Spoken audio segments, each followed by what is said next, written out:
2 months after an orphan son united 3 kingdoms through love, the most important wedding in history was about to begin in the bride's homeland of Narmera. But while 3 royal families prepared to celebrate, a jealous king watched from the shadows, and he had no intention of letting this union happen. What occurred next would test whether cooperation was truly strength, or the alliance's fatal weakness. The morning sun cast golden light across Narmera's white stone palace as Queen Elise stood in the Hall of Traditions, surrounded by voices arguing for 3 straight hours. Her head throbbed with the intensity of a blacksmith's hammer.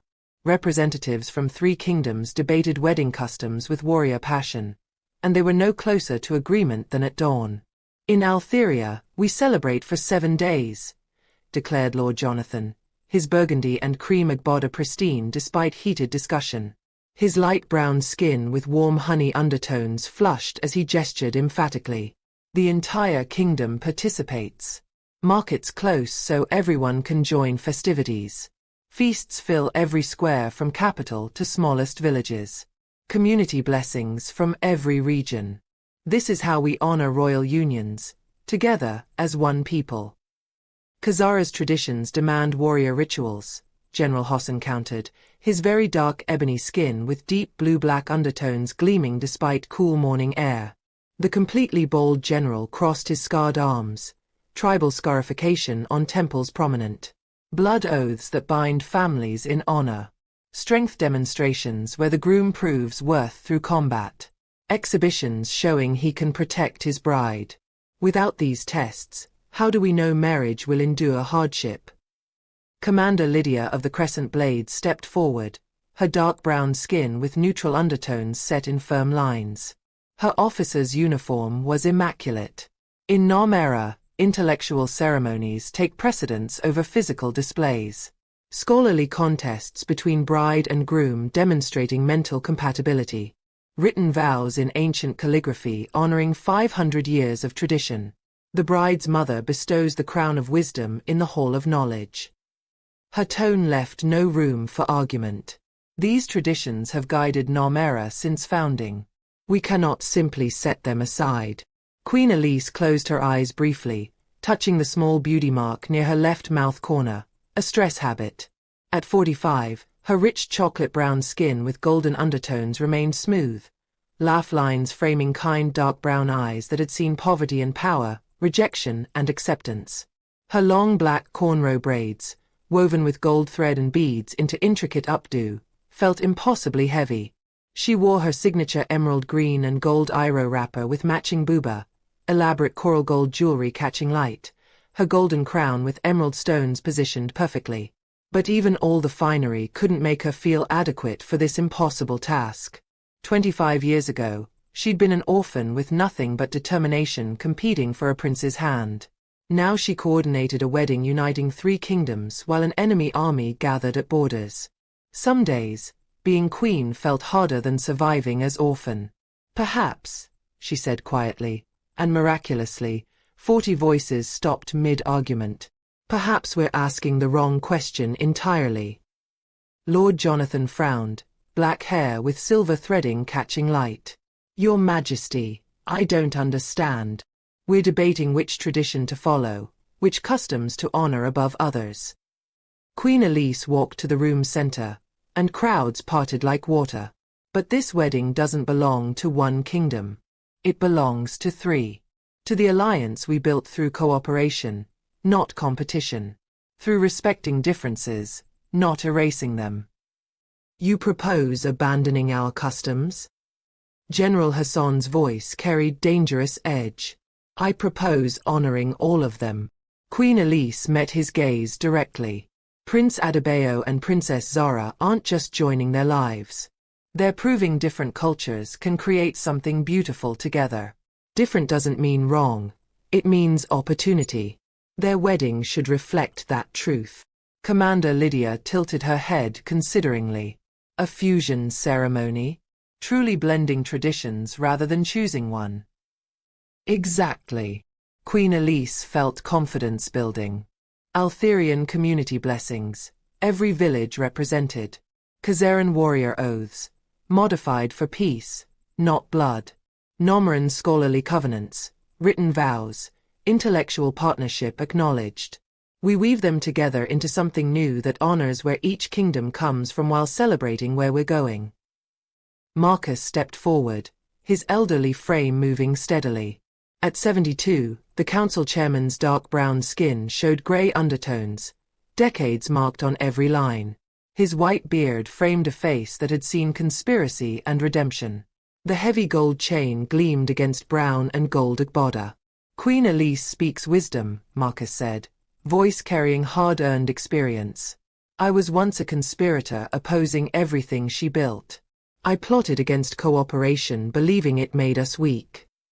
Several people shifted uncomfortably, remembering the assassination attempt 2 decades ago. But mercy changed me. This woman showed me that being willing to learn, to change, to blend old with new doesn't diminish us. It strengthens us. If an old fool like me can learn, surely we can apply it to this wedding. Lord Jonathan's expression softened. 7 days structured around 3 cultural elements: Altherian feasts, Khazaran exhibitions, Nomaran ceremonies. Warrior demonstrations as artistry displays, not dominance. General Hossan added thoughtfully.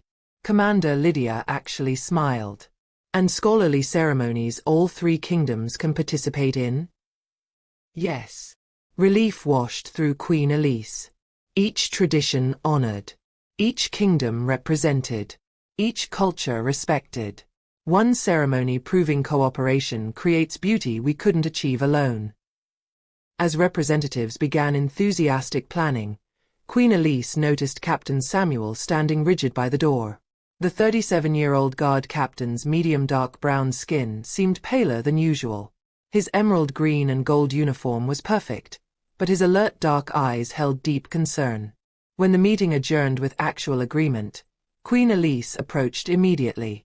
Samuel, what troubles you? The former assassin leaned close. Your Majesty, disturbing reports from border scouts. Significant troop movements near western border. The kingdom of Ogun under King Okon. Queen Elisa's heart went cold, hand touching her chest. How many? At least 3,000 soldiers, possibly more. Moving in coordinated patterns suggesting planned military action. Samuel's jaw tightened. Your Majesty, the timing is concerning. All 3 royal families will be in Narmera for the wedding. In one location. At one time. The perfect moment to strike, Queen Elise whispered. If someone wanted to eliminate entire alliance leadership. Exactly. Princess Amara's intelligence network is investigating, but Your Majesty, we need to consider contingencies. The wedding may need postponement. Royal families separated to secure locations. No. The word came forcefully. She softened her tone. No. Samuel. We don't postpone. We don't separate. We don't let fear dictate choices. This alliance was built in fire. We can withstand more heat. Your Majesty, with respect, this isn't about fear. It's tactical reality.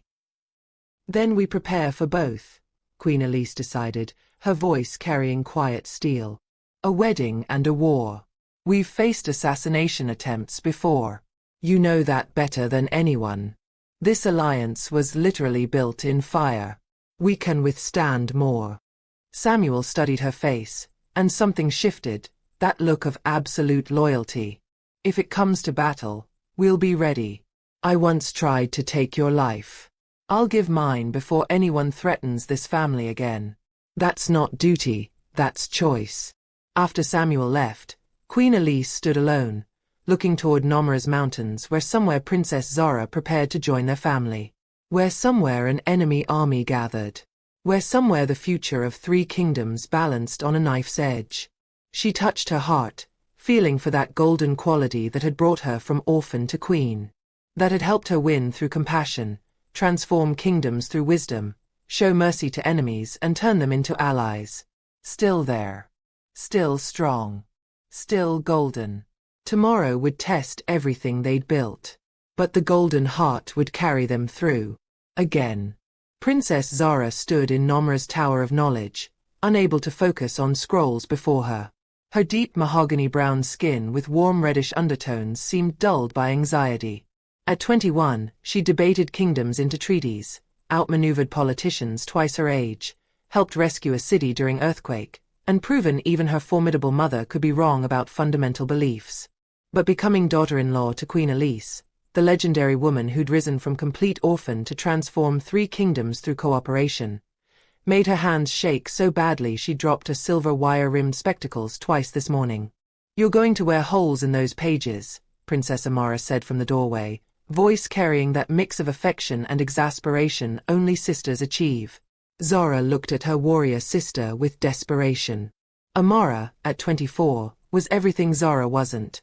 A warrior supremely confident in her body, comfortable with attention and action. Her dark brown skin with neutral undertones radiated physical strength. Today she wore burgundy and gold training outfit, her short black hair in tight cornrows emphasizing strong features. "I'm studying wedding protocols," Zara lied unconvincingly. "You're panicking about meeting Queen Elise again."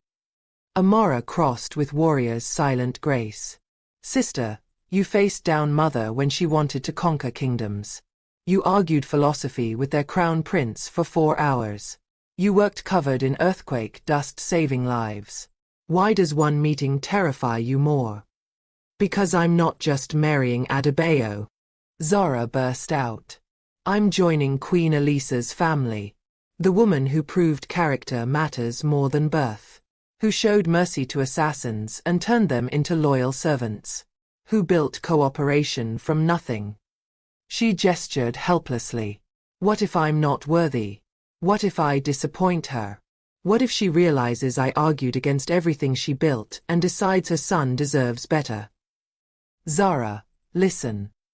Amara sat beside her, unusual since her sister rarely sat voluntarily. "In the test of minds, you chose truth over victory when you could have won through deception. You admitted doubt when you could have clung to certainty. You helped mother see she was wrong about cooperation.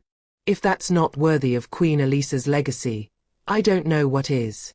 Before Zara could protest, Amara added, "Mother wants to see you. And she's bringing Queen Elise." Zara's stomach dropped. Both of them. Now. At Queen Mother Amina's chambers, both queens waited. After Amina left to give privacy, Queen Elise gestured to cushions by the window. "Please, sit. Not as queens, just 2 women who know what it's like to be told they don't belong." Zara sat slowly, removing spectacles to clean them nervously. "Your Majesty, I need to apologize. During the test of minds, I argued against cooperation, against systems that hurt your family," Queen Elise finished gently. "Zara, I was an orphan. Told I was worthless because of birth. You know what I learned. The people who tell us we don't belong are usually most afraid we'll prove them wrong." She leaned forward. "You chose truth when it mattered. That's real nobility, not being right always, but admitting when you're wrong." "I'm terrified of disappointing you," Zara whispered. "Then we have that in common." Queen Elise laughed softly. "I'm terrified of failing as mother-in-law, of making you choose between families." She took Zara's hands. "The only advice I have, don't abandon scholarship for royalty. Merge them. Good marriages amplify who you are, they don't erase you." "My mother said the same." "Your mother is wise. Though she intimidates me." Queen Elise smiled. "Zara, I have a proposal. What if we merged our kingdom's libraries? Your scholarship combined with our resources? It would honor what you bring, not just as Adebayo's wife, but as yourself." Zara's breath caught. "You would do that? I'd like to learn from you, if you'll teach an old queen new things." Looking into those warm eyes, Zara felt fear transform into something stronger. "Mother Queen," she said softly. Queen Elisa's eyes brightened. "Daughter of my heart." When they embraced, Zara knew she wasn't facing this alone anymore. As they walked arm in arm through palace corridors, Neither noticed the shadow watching from a distant tower, or the messenger riding hard toward the western border with sealed orders that would transform celebration into battlefield. The warmth between them was genuine, built on mutual respect and understanding. Queen Elise had accepted Zara not despite her intellectual challenges to the Alliance's philosophy, but because of them. The scholar princess who dared question everything had proven herself through that very courage. "You know," Queen Elise said as they walked, "when I was your age competing for Rowan's hand, I felt exactly this inadequate. Like everyone could see I didn't belong. Like my orphan status was written on my forehead for all to judge." "But you won anyway," Zara said. "Not despite being an orphan, because I was honest about being one. Because I didn't try to be something I wasn't." Queen Elise squeezed her arm gently. "That's what I see in you. Someone who refuses to pretend. Who wears spectacles during sword demonstrations because accuracy matters more than vanity. Who admits uncertainty instead of faking confidence. That's not weakness, Zara. That's the rarest kind of strength." Zara felt tears behind her spectacles again, but this time they were tears of relief, not anxiety. For the first time since the engagement, she felt like she might actually belong in this impossible family. Not because she'd changed who she was, but because Queen Elise understood that changing wasn't required. They found Princess Amara in the gardens, attempting to arrange flowers and looking like she wanted to challenge them to combat. Queen Elise laughed, a genuine warm sound that made even Amara smile. "Let me guess," Queen Elise said. "The flowers aren't cooperating?" "Flowers don't fight back," Amara said darkly, "which makes them useless for teaching discipline." "Perhaps flowers teach different lessons," Zara suggested, her scholar's mind engaging. "Patience, gentleness, beauty without function." "Beauty is function," Amara countered, but she was grinning now. "Just not function I'm trained for." As the three women worked together on arrangements, trading jokes and stories, Zara realized something profound. She wasn't just marrying into a family. She was becoming part of something larger, a living legacy of cooperation, mercy, and choosing character over birth. Tomorrow she'd stand before 3 kingdoms and pledge her life to Adebayo. But today, in this garden with her warrior sister and her new mother queen, she learned the most important lesson. Belonging isn't about being perfect. It's about being accepted exactly as you are. The golden heart Queen Elise spoke of wasn't just Elisa's. It was in everyone willing to choose love over fear, cooperation over isolation, honesty over pretense. And tomorrow, that golden heart would be tested by fire. Dawn broke over Narmera like liquid gold, painting the white stone city in amber and rose. Queen Elise stood on the palace balcony watching sunrise, her heart full of competing emotions. Joy for her son's wedding, anxiety about gathering threat, and certainty that today would test everything they'd built. Princess Nala appeared silently beside her, the young Khazaran princess's ability to move without sound rivaling trained assassins. Her dark brown skin with reddish mahogany undertones glowed in morning light. At 19, she'd become indispensable to the Alliance's intelligence network. "Your Majesty," Nala said quietly, intelligent dark eyes serious. "Our scouts confirm King Okon's forces are 3 hours away, moving directly toward the palace, exactly as predicted. They have no idea the ceremony is in the city square." "And our forces?" Queen Elise asked. "Positioned perfectly. Captain Samuel commands palace defenders. They'll make it look fortified while being bait. General Hassan's Khazaran warriors control northern approach. Commander Lydia's crescent blades have southern and eastern routes. When Okon attacks the palace, we surround him on 3 sides." Nola's voice carried grim satisfaction. "Captured, not killed. Mercy, not vengeance. Just as you taught us." Queen Elise nodded, touching the orphan bracelet she'd given Adebayo last night. "Then we proceed as planned. A wedding and whatever comes after." 2 hours later, Nomura's city square had transformed into something magical. 3 kingdoms' colors blended everywhere, emerald and gold, burgundy and gold, purple and silver creating visual harmony. Thousands gathered, unaware soldiers disguised as guests surrounded them. At the center, beneath a canopy woven from fabrics of all three kingdoms, the ceremony space waited. Elder scholars from Narmera arranged ancient texts. Altherian village representatives held symbolic gifts. Khazaran warriors stood in ceremonial armor, weapons decorative but sharp, eyes watchful. Queen Elise stood with King Rowan, her husband of 25 years.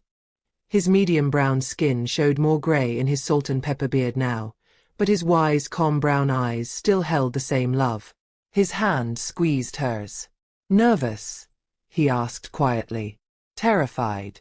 Our son gets married while an enemy approaches. So just another day for us." She felt his smile. Music began, Altherian drums, Khazaran horns, Nomeran strings creating harmony from diversity. Princess Amara walked down the aisle first, visibly uncomfortable in her ceremonial dress. Then Princess Zara emerged, and Queen Elisa's breath caught. The bride wore white and silver with purple accents. Most importantly, she wore her spectacles, refusing to set aside who she was. On her head sat the ancient platinum crown, 500 years of queens who'd led through wisdom. Prince Adebayo stood waiting, looking so much like his father at that age. His cream and gold agbada blended Altherian and Nomeran colors. On his wrist, the orphan bracelet. The ceremony blended all three traditions beautifully. Altherian community blessings with representatives presenting symbolic gifts. Margaret, one of the first orphans Queen Elisa's program saved, presented the orphan bracelet's twin with tears streaming. Khazaran traditions followed. King Malik presented an ancestral blade to Adebayo, symbol of protection. Princess Nola presented a warrior's sash to Zara. Then Nomeran scholarly covenants. Queen Mother Amina spoke of cooperation's power, of admitting error, of choosing growth. She placed the crown of wisdom on Zara's head. Finally, the personal vows. Adebayo spoke of truth being stronger than pride, of respecting mind and heart as the same love. Zara's vows spoke of justice having no gender, of character mattering more than tradition. She adjusted her spectacles, staying herself. "I promise to build a life where truth matters, where love means supporting growth, not limiting it." As they kissed to thunderous celebration, Queen Elise felt tears stream down her face. Her son had just married a woman worthy of him in every way. But then she saw Captain Samuel's subtle signal. King Okon's forces had reached the palace. The trap was about to spring.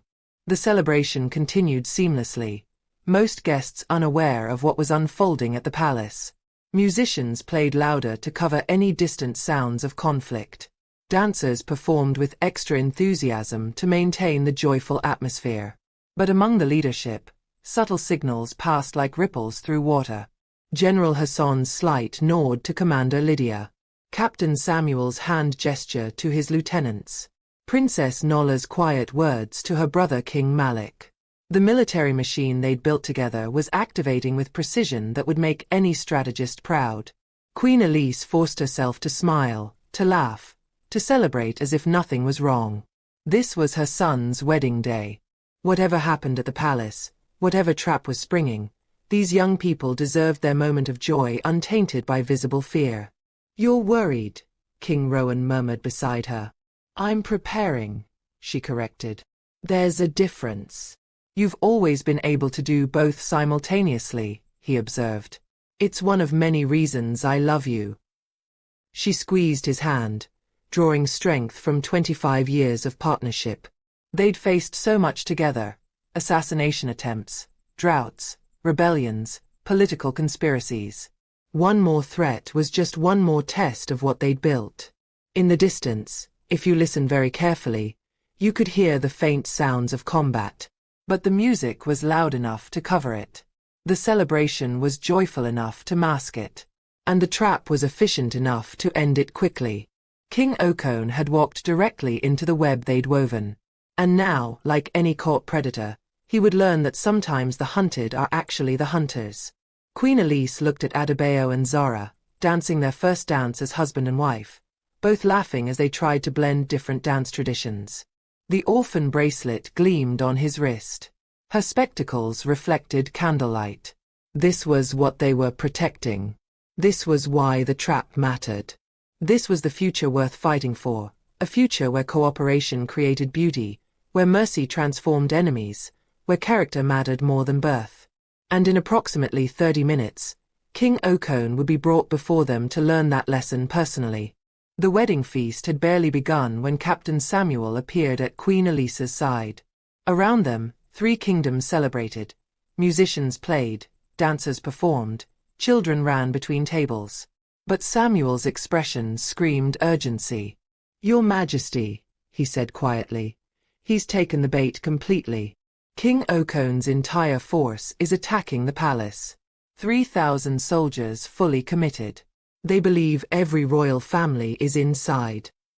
Queen Elise nodded once. "Signal the others. Execute Princess Amora's plan." Within minutes, the command structure activated seamlessly. General Hossan moved to position. Commander Lydia's crescent blades shifted from guests to elite force. Captain Samuel's guards revealed themselves. Princess Nola's intelligence network confirmed all routes secured. Most guests remained unaware that 3 kingdoms' military forces were now surrounding an enemy army that had walked into an elaborate trap. King Malik approached the royal table where Queen Elise sat with King Rowan and Queen Mother Amina. His dark ebony skin seemed darker in evening light, tribal marking lines prominent. "My scouts report King Okone is personally leading the assault. He's committed everything. No reserves, no backup plan. He has no idea the palace is empty except for our soldiers." "Then it's time to teach him what cooperation means," Queen Mother Amina said, her stern voice carrying steel. At the palace, King Okone's forces discovered their mistake too late. The fortified palace they'd surrounded was indeed fortified, but not protecting royals. The guards defending it were elite soldiers who'd been waiting specifically for this moment. As Okone's forces committed everything to assault, General Hassan's Khazarian warriors emerged from the north, cutting off retreat. Commander Lydia's crescent blades appeared from south and east. Captain Samuel's forces held the west. King Okone's 3,000 found themselves completely surrounded, trapped in a courtyard that had become a cage. In the city square, Queen Elise listened to reports flowing in. When confirmation came that Okone's forces were contained without casualties, she felt relief. "Bring him here," Queen Elise said. "Let him see what he tried to destroy." 30 minutes later, King Okone arrived in chains, his dark green and black agbada dusty, his crown askew. At 47, he looked weathered and hard. His suspicious eyes took in the scene, 3 kingdoms celebrating together, cultures blended, people sharing food and laughter. Queen Elise approached. "King Okone, you attacked during a wedding. You sent 3,000 soldiers to capture or kill royal families. Why?" Okone's face twisted. "Why? Because you feast while my kingdom starves. Your granaries overflow while my children go hungry. You speak of cooperation but kept all the power. We invited you to join us," Queen Elise said quietly. "Multiple times. Every offer, you refused or demanded tribute. Because I won't bow to an orphan playing queen." Okone spat. Gasps rippled through the crowd. "You were nobody. You had no right to that crown." Queen Elise felt old wounds. But then she felt Rowan's hand, saw her son with his bride, saw 3 kingdoms united. "You're right," she said. Shock rippled through the crowd. "I was nobody. An orphan with no status, no noble blood. I had no traditional right to this crown." She stepped closer. "But I earned it anyway. Through compassion, wisdom, and courage. Not because of my birth. Despite it." Her voice strengthened. "We didn't keep power for ourselves. We built systems that elevate everyone. Your kingdom suffers not because we exclude you, but because you exclude yourself. Every time we offered partnership, you demanded dominance instead. You want me weak." Okone's voice broke. "We want you fed," Queen Mother Amina said, stepping forward. I was wrong about isolation making us strong. I had to learn. Cooperation isn't weakness. Pride masquerading as strength is the real weakness. King Malik joined them. When my father died, I rejected the alliance. Called it weakness. Prince Adebayo showed me that true strength is service, not domination. Princess Amara stepped forward. I'm Nomura's undefeated champion. But you know what took more courage than any battle? Admitting I was wrong about cooperation. Queen Elise looked at King Okone, really looked. Past the anger, she saw a desperate man watching his kingdom die. She saw what she might have become without mercy. You have a choice, King Okone, she said. Execution for your crimes. You attacked during a sacred celebration. By any law, that deserves death. Okone's face went pale. Or mercy. Not because you've earned it. But because that's what this alliance believes, that people can change if given the chance. She gestured to Marcus. This man plotted to assassinate me. Now he's my most trusted advisor. She indicated Samuel. This man was hired to kill me. Now he'd die protecting me. You want me to become your servant? We want you to become our partner, Queen Elise corrected. Your kingdom absorbed into this alliance as equal member. Your people fed through cooperation.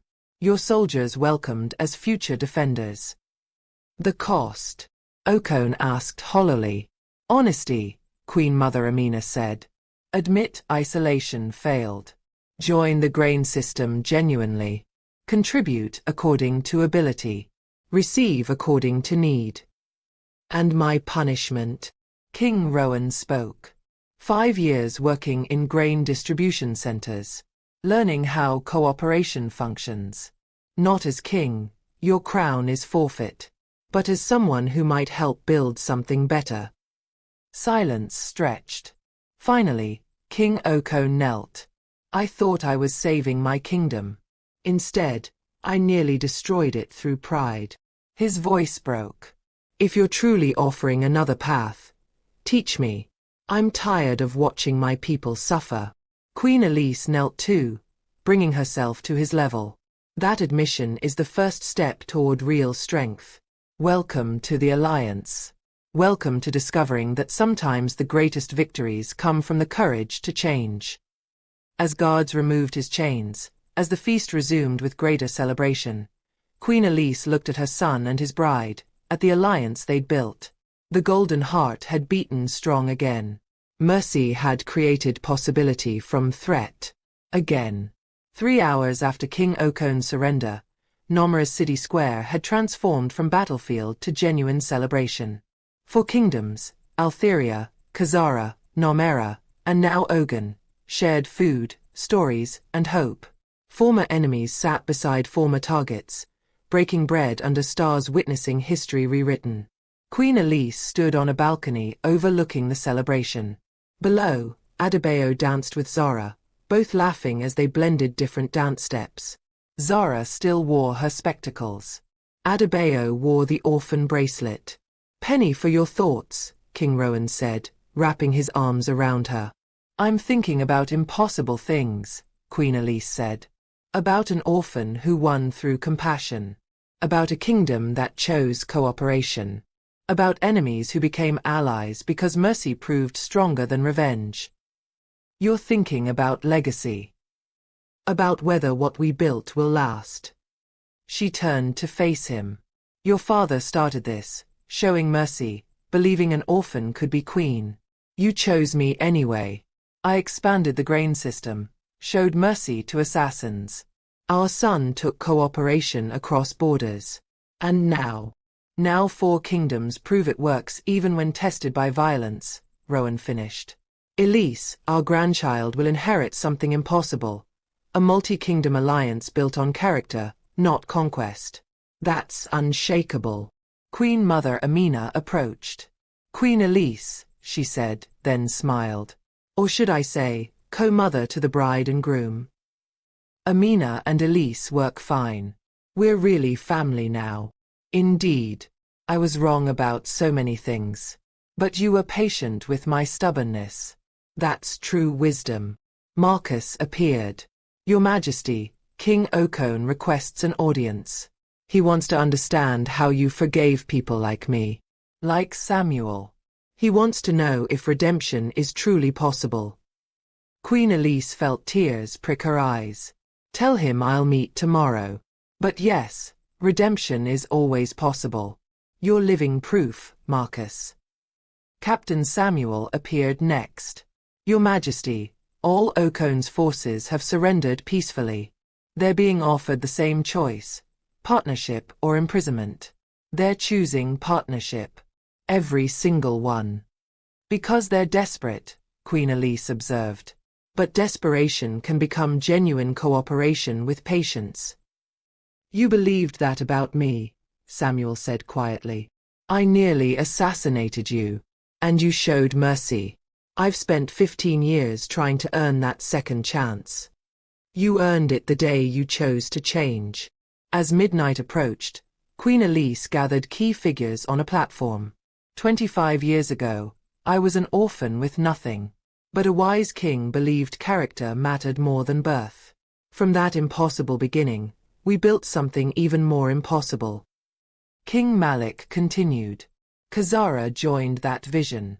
I nearly destroyed it through pride before learning true strength is service.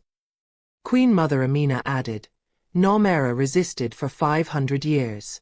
My daughter proved me wrong. Cooperation strengthens everyone. King Okon spoke. Ogun suffered because I refused partnership. Tonight I learned admitting error takes more courage than conquest. I intend to prove worthy of this second chance. Prince Adebayo stood with Princess Zara. We're not just 4 kingdoms. We're proof that cooperation works. That character matters more than birth. That mercy creates transformation. Princess Zara adjusted her spectacles. Imagine what we'll accomplish when 4 kingdoms share everything. When cooperation becomes not just principle but practice. Queen Elise stepped forward. The golden heart that carried me from orphan to queen didn't belong only to me. It's in everyone willing to choose compassion over cruelty, wisdom over pride, courage over fear. This legacy isn't mine. It's ours. And it's just beginning. The roar of approval shook the city. 4 kingdoms celebrated not just a wedding, but a vision proven strong enough to survive anything. Later, in a quiet moment, Queen Elise found Princess Zara alone on a balcony, one hand resting on her stomach, a secret smile on her face. Daughter, are you well? Zara turned. Mother Queen, I need to tell you something. I'm pregnant. Very early. Maybe 6 weeks. I wanted to tell you first. Queen Elise pulled her into a fierce embrace, joy flooding through her. A grandchild. Oh, Zara. I wanted to tell my new mother before the world knew. They stood together, looking at a future neither could have imagined. What should we name the baby? Zara wondered. Something meaningful. Something that honors where we've been and where we're going. Queen Elise smiled. If it's a girl, perhaps Grace. Because that's what all of this has been. Impossible grace creating impossible transformation. As they returned to celebration, as 4 kingdoms danced under stars, Queen Elise reflected on the journey from orphan to queen. From nobody to somebody surrounded by family spanning 4 kingdoms. The golden heart still beat strong. The legacy continued. And now a new generation would carry it forward. Tomorrow would bring challenges, integrating 4 kingdoms, rebuilding Ogun, ensuring Okon's redemption was genuine, planning for a grandchild. But tonight was for celebration. For joy. For proving cooperation wasn't just an ideal. It was survival's strongest weapon. Love's greatest triumph. And the future's brightest hope. The orphan with the golden heart had come far. But the legacy she'd built would go infinitely farther. And that was exactly as it should be. A grandchild is coming. The alliance is 4 kingdoms. If you're sobbing, smash that like and subscribe to Folktales by Inayah. Comment, what should they name the baby? This proves mercy is the strongest power. Share with everyone. Turn on notifications because this legacy continues.